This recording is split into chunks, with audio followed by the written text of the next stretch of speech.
ಇನ್ನು ಮಲಪ್ರಭೆ ನದಿ ಕೂಡ ಅಪಾಯದ ಮಟ್ಟ ಮೀರಿ ಹರಿತಾ ಇದೆ. ಅಕ್ಕ ಗಂಗಾಂಬಿಕಾ ಐಕ್ಯ ಮಂಟಪಕ್ಕೂ ಕೂಡ ಜಲಕಂಟಕ ಎದುರಾಗಿದೆ. ಗಂಗಾಂಬಿಕಾ ಐಕ್ಯ ಮಂಟಪ ಸುತ್ತುವರೆದಿದೆ ಮಲಪ್ರಭಾ ನದಿ ನೀರು. ಬೆಳಗಾವಿ ಜಿಲ್ಲೆಯ ಮಲಪ್ರಭಾ ನದಿ ತಟದಲ್ಲಿರುವಂತಹ ಮಂಟಪ ಇದು. 12,000 ಕ್ಯೂಸೆಕ್ನಷ್ಟು ನೀರು ಹರಿದು ಬರ್ತಾ ಇದೆ. ಸುಮಾರು 14 TMCಯಷ್ಟು ಈಗಾಗಲೇ ನವಿಲು ತೀರ್ಥ ಡ್ಯಾಂ ಭರ್ತಿಯಾಗಿದೆ. ಈ ಕುರಿತು ನಮ್ಮ ಪ್ರತಿನಿಧಿ ಸಹದೇವ್ ಮಾನೆ ಸ್ಥಳದಿಂದ ಪ್ರತ್ಯಕ್ಷ ವರದಿ ನೀಡಿದ್ದಾರೆ, ನೋಡೋಣ. ಮಹಾರಾಷ್ಟ್ರ ಮತ್ತು ಪಶ್ಚಿಮ ಘಟ್ಟ ಭಾಗದಲ್ಲಿ ಸುರಿತಾ ಇರುವಂತಹ ಮಳೆಯಿಂದಾಗಿ ಈಗ ಬೆಳಗಾವಿ ಜಿಲ್ಲೆಯ ಸಪ್ತ ನದಿಗಳು ಕೂಡ ಉಕ್ಕಿ ಹರಿತಾ ಇರುವಂಥದ್ದು.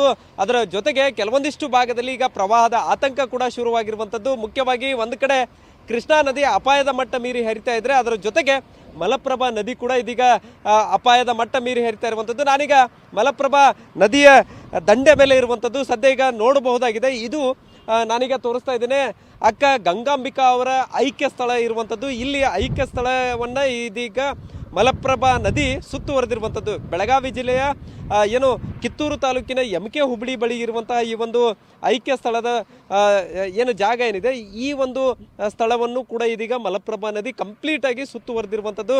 ಕೆಲವೇ ದಿನಗಳ ಹಿಂದೆ ಇದೇ ಒಂದು ಸ್ಥಳದಲ್ಲಿ ಕಂಪ್ಲೀಟಾಗಿ ಬತ್ತಿ ಹೋಗಿರುವಂತಹ ದೃಶ್ಯಾವಳಿಗಳನ್ನು ಕೂಡ ತೋರಿಸಿದ್ವಿ. ಇದೀಗ ಯಾವ ರೀತಿಯಾಗಿ ನೀರು ಬರ್ತಾ ಇದೆ ಅನ್ನುವಂಥದ್ದನ್ನು ಕೂಡ ಗಮನಿಸಬಹುದಾಗಿದೆ. ಸದ್ಯ ಈಗ ಮಲಪ್ರಭಾ ನದಿಗೆ 12,000 ಕ್ಯೂಸೆಕ್ನಷ್ಟು ನೀರು ಹರಿದು ಬರ್ತಾ ಇರುವಂಥದ್ದು.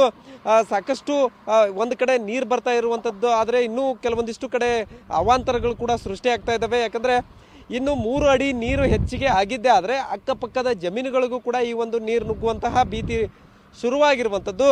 ಸದ್ಯ ಈಗ ಒಂದು ಕಡೆ ಈ ನೀರು ಹರಿದು ಏನಾಗುತ್ತೆ, ಇದು ನವಿಲು ತೀರ್ಥ ಜಲಾಶಯವನ್ನು ಸೇರುತ್ತೆ. ಒಂದು ಖಾನಾಪುರ ಮತ್ತು ಕನಕುಂಬಿ ಭಾಗದಲ್ಲಿ ಅತಿ ಹೆಚ್ಚು ಮಳೆಯಾದಂಥ ಸಂದರ್ಭದಲ್ಲೇ ಈ ಒಂದು ಮಲಪ್ರಭಾ ನದಿಗೆ ಹೆಚ್ಚಿನ ಪ್ರಮಾಣದಲ್ಲಿ ನೀರು ಬರುತ್ತೆ. ಸದ್ಯ ಒಂದು ಕಡೆ ಮಲಪ್ರಭಾ ನದಿ ತಟದಲ್ಲಿರುವಂತಹ ಗಂಗಾಂಬಿಕಾ ಐಕ್ಯ ಸ್ಥಳಕ್ಕೂ ಕೂಡ ಈಗ ಜಲಗಂಡಾಂತರ ಎದುರಾಗಿರುವಂಥದ್ದು. ಅದರ ಜೊತೆಗೆ ಕೃಷ್ಣಾ ನದಿ ಆಗಿರ್ಬೋದು, ವೇದಗಂಗಾ, ದೂದ್ಗಂಗಾ ಆಗಿರ್ಬೋದು, ಆ ನದಿಗಳು ಕೂಡ ಇದೀಗ ಅಪಾಯದ ಮಟ್ಟ ಮೀರಿ ಹರಿತಾ ಇರುವಂಥದ್ದು. ಇದರಿಂದ ಸದ್ಯ ಈಗ ಬೆಳಗಾವಿ ಜಿಲ್ಲೆಗೂ ಕೂಡ ಪ್ರವಾಹದ ಆತಂಕ ಎದುರಾಗಿರುವಂಥದ್ದು.